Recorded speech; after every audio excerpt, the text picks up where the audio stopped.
Team India తదుపరి head coach గా గౌతమ్ గంభీర్ నియామకం దాదాపు పూర్తయినట్లు తెలుస్తోంది.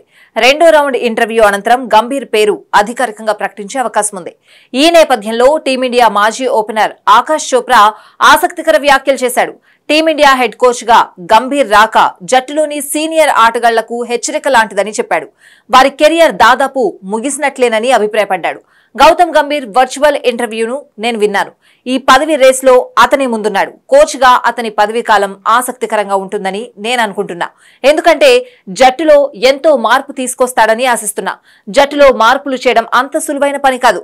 రోహిత్ శర్మ, విరాట్ కోహ్లీ, రవీంద్ర జడేజా, రవిచంద్రన్ అశ్విన్ వంటి స్టార్ ఆటగాళ్లు జట్టులో ఉన్నారు.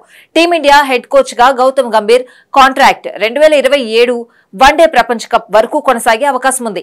అతని హయాంలోనే వరల్డ్ టెస్ట్ ఛాంపియన్షిప్ 2027తో పాటు 2025 ఛాంపియన్ ట్రోఫీ, 2026 టీ20 ప్రపంచ కప్ జరగనుంది.